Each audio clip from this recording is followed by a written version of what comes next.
Hey people, today I'm going to do a review on Marcus Aurelius' Meditations. It is quite a short read, or a long read, depending on your perspective on that matter. So, I read this book because Marcus Aurelius is one of the stoics, which means he practices the art of essentially just caring about things that you have control over and not caring about things you do not have control over. Not giving into emotions, controlling them, and essentially having a less stressful life because you because it's the philosophy of emotional control, the thought of the way you react doesn't have to be predetermined. That's it. So you determine the way you react to things. Now, you could say, if you are on a sinking ship, you could react in pure panic and shock,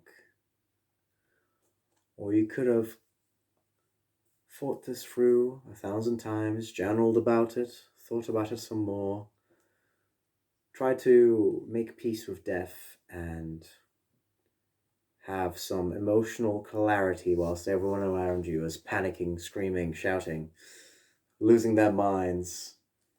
There is some power in having and being able to be calm in things like that, which is why I feel like I value stoicism quite a bit. Because of stoicism, I value it because I want to control my emotions and not have them control me instead.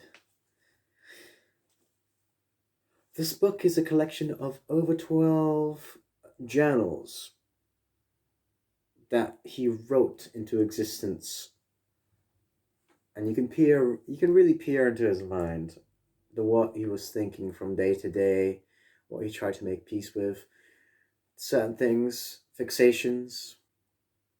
Overall, it's quite a dry read. You can't expect a lot of entertainment here. It's not like one of those self-help books that are like fun to read, easy to understand, page turners with that I've experienced quite a bit, mind you, with simple language. The language this book uses, I'm not sure if it's just because of the Latin. They had to translate Latin, but the words are very complex and not like used in everyday language. English, as in, yeah, not everyday English. Quite hard to understand sometimes what he tries to mean by things. I'm not even sure that some words he uses in this book are what they mean anymore, which is also very tricky. I do think there is in the introduction, it talks about this quite a bit. Like, we can't discern his everyday life because it's been such a long time. I'd have to agree with that. We can't. But there's still some value in his journalings. And I'm sure if he tried to make this into an actual like publication, I'm sure he would think a lot more in the way he phrased things and practiced things and fixated on things. But alas, he did not. It's actually a miracle that this transcript ever saw publication, because these journals traveled quite a lot before they started to be publicated. I think half the fun is finding out how this meditations book series even got published. Yes, his principles and views are 800 years out of this date, at least, which makes it quite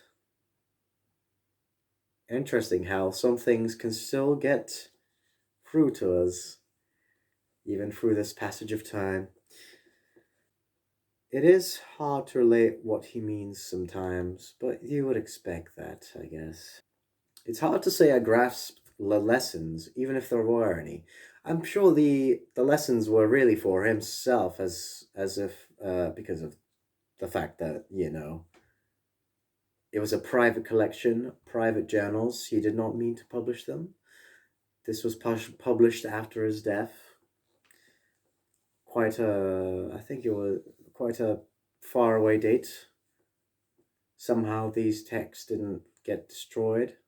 I don't know how. It's just I don't know why such a thing happened to be the case, but he tends to repeat a lot of things, phrases and ideas in this book, like some sort of mantra, like the fact that everything is intertwined. And what he means by that is everything becomes everything else, like as in everything is connected through life and death, even the leaves and branches and me and you, atoms and existence. We will all become different things and combine into something else, maybe like a cloud, or it's essentially like a circle of life type stuff, but different. Uh, I did fall asleep to this book multiple times, but with it being such a dry read, repetitious, I'm not surprised I didn't fall asleep more than that. Yeah. Overall, I don't think I'd recommend this book. It is a very difficult to read because of the language use, and it does not introduce Stoicism as a subject and will put you to sleep, as I have found out myself. So, yeah. If you want to check it out anyway, I got this from Amazon. I'm sure you could find some sort of used copy yourself. And yeah, see you.